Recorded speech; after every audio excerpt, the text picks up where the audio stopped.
Hey everyone, I don't usually do this on the channel, but I had somebody reach out to me about reviewing an upcoming video game, and I thought I'd give it a go. The game is called Clair de Lune, or maybe it's Clair de Lune? Probably Clair de Lune. The person gave me a free copy of the game and described it as Portal, Soma, and the Talos Principle combined. And since I've never played any of those games, I thought this would be a good way to get them out of the way in one game. So let's jump in.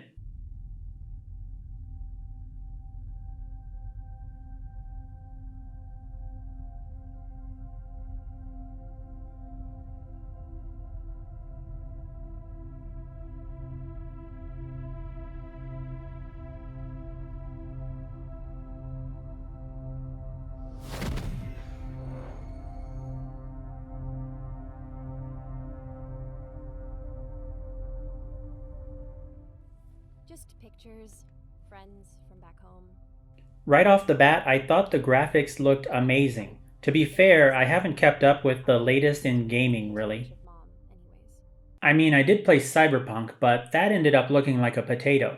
This was pretty good by my standards. The game starts off with a prologue designed to set the story up and introduce you to some very basic controls, WASD and all that. Very simple for any experienced gamer. Wow, that's very reassuring, Turo. Thanks. You're welcome. I'm so helpful. Hey, Dad. Hey, kiddo. Turo was just regaling me with his fun facts. Ooh, got any for me, Turo? Fun fact, out of all the people named Claire on your home colony, only 7 were arrested for committing arson last year. Huh. Well, that is good to know, I guess. Yeah. Now I will note that you might see the voice out of sync with the character's lip movements. I don't know if that's just a bug from this being an early release or my crappy computer. Probably my crappy computer. It's hard enough to run a game, let alone screen record at the same time. My integrated Intel GPU can only handle so much. I know. I never said I was a hardcore gamer. I like Animal Crossing. Anyway, so the prologue tells you you're John on a spaceship with your daughter Claire. Your ship also has an AI named Arturo, or Turo for short, and he's a wisecracking autopilot that reminds me a lot of Wash from Firefly. Watch out. Rest in peace. There also might be something sinister up with him. I guess we'll see. It might just be his sarcasm personality chip. I'm resetting your AI security protocols to default clearance levels. No! Please! John, you should have seen me! I was like a fiery beacon of life-saving glory! I promise to only use these godlike powers for good. I won't even kill a single human! Unless you wanted me to? Actually, hang on. Why do I take orders from you again? All's going well on the ship as you're on the run from something in your past yet to be fully explained when suddenly you start to crash land on a nearby planet. You launch your daughter out the escape pod, as fathers tend to do, and let the AI land your ship while you take a nap in the cockpit. I'm not sure why you wouldn't just go along in the escape pod too and let the AI land the ship since he does so anyway, but I guess it's important for the plot. Because your first objective is looking for Claire's escape pod. Before you can do that though, you gotta get Arturo back up and running and get off the ship. Already, I was quite a ways into the game and haven't gotten into the main mechanics. I'm not complaining though, since it's good storytelling. Eventually, Arturo tells you about this gun thingy, and so you grab it and go. Now, this gun thing seems to be the main premise of the game, and it's pretty cool, I think.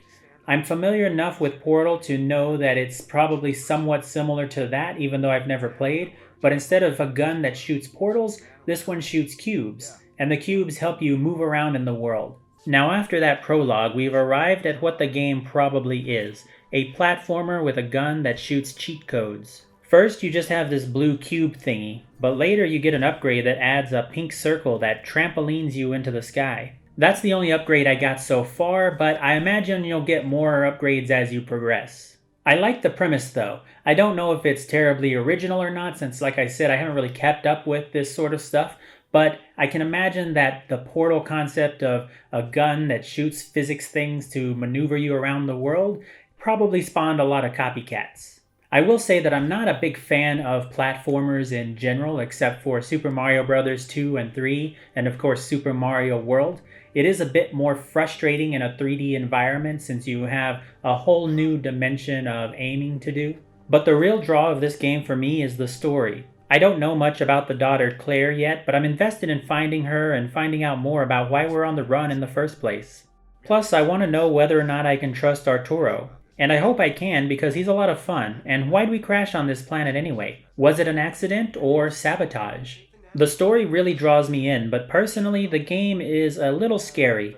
Okay, there's not much scary about jumping around on ephemeral blocks, but dying in the game really upsets me.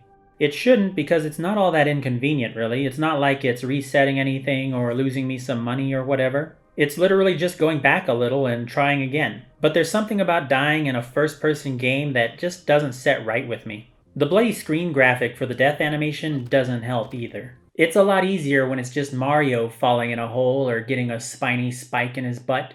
It's different whenever the character is you, even if he does have a different name and a different voice. And what a voice he has. That's a mouthful. Call it a booster. That's some top-grade voice acting. But aside from falling, there are some creatures you encounter soon on the planet, and they are scary. To shoot these things? If you lured one near a wall, you could drop a cube on it. They're bugs. I hate bugs. The goal is to avoid them with your platforming tools, or even crush them if you can. I want to keep pushing through this for the story, but the fear of death and those scary bugs and other things that could jump out and kill me at any moment might prevent me from continuing. Of course, for people who like that sort of thing, this is great. There are a lot of positives, and that might be one of them for people who like games that keep them on edge. It's also very beautiful. The graphics are awesome, the story is intriguing, and I like the concept of the multi-use gun for solving platforming puzzles. So I think Claire de Lune will be a hit. It comes out in mid-July, which is pretty soon, so for a lot of you watching, it's probably out right now. Go get it on Steam. I'll include some more information and links in the doobly-doo. And if you want me to do more reviews of new and upcoming games, let me know in the comments and be sure to subscribe. You can also check out my other videos such as the ones on Animal Crossing or the few I did of Fallout 76 before rage quitting. You can also follow along as I review old school games. Thanks for watching.